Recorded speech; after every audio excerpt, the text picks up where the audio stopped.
niveau que ce soit. Ce code de conduite vient s'ajouter à des règles, à des lois et tout ce qu'on veut.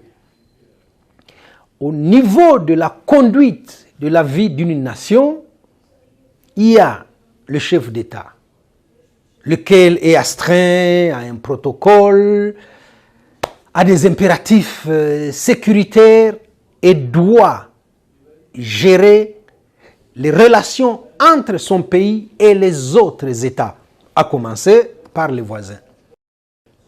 Le Rwanda et la République démocratique du Congo sont en froid et ça, ce n'est pas un secret pour qui que ce soit. Mais il y a une rhétorique de l'autre côté, à Kinshasa, qui n'est pas digne d'un chef d'État. Depuis 2 ans, on a vu se multiplier des déclarations. On en est arrivé à des insultes au sommet de l'État. C'est trop bas. Un chef d'État a une certaine stature qu'il doit garder parce qu'il engage son pays à suivre, parce qu'on doit suivre les déclarations qui partent de Kinshasa. Ces déclarations sont indignes parce qu'elles sont arrivées au niveau des insultes. Mais cette campagne électorale n'a pas apporté de surprises. Le candidat sortant n'a pas de bilan. Il a dû se chercher une rhétorique accusatrice. Ces challengers sont des candidats de l'étranger et il s'est trouvé comme ça un pays voisin sur lequel il se défoule. On en est arrivé avant-hier à une déclaration de guerre contre le Rwanda par Tshisekedi. Dans un meeting, peut-être le dernier, il est venu le confirmer hier chez Top Congo. La citation « L'enfer, c'est les autres » est une phrase très célèbre du philosophe existentialiste français Jean-Paul Sartre. Je ne sais pas si Tshisekedi le connaît.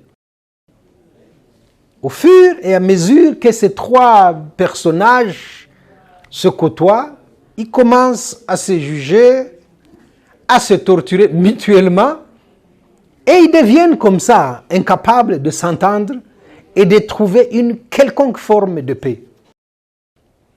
La rhétorique de la guerre a envahi tous les discours de Tshisekedi s'agissant du Rwanda.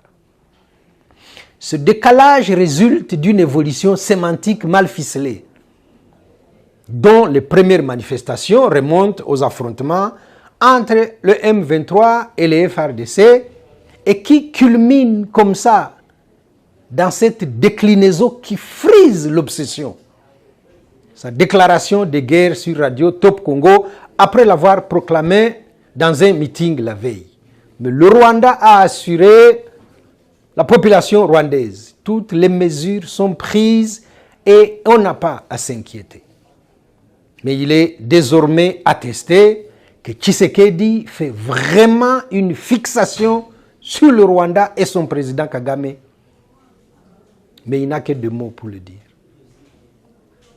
Le 4 décembre 2022, devant des jeunes, semble-t-il, venus de toutes les provinces du pays, Tshisekedi avait appelé les Congolais à faire le distinguo entre le peuple rwandais et le régime de Paul Kagame.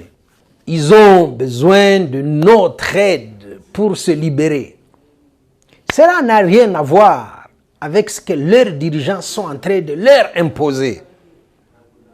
Donc, ne les regardez pas comme des ennemis, mais comme des frères qui ont besoin de notre solidarité pour nous débarrasser et débarrasser l'Afrique de ce genre de dirigeants rétrogrades.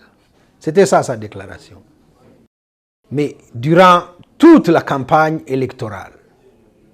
Son discours était centré sur les candidats de l'étranger, validés par les instances électorales. Allez-y comprendre.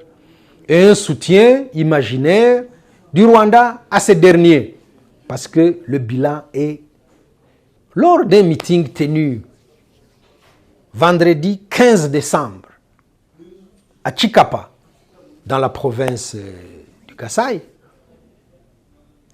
Tshisekedi, comme à l'accoutumée, parlait guerre.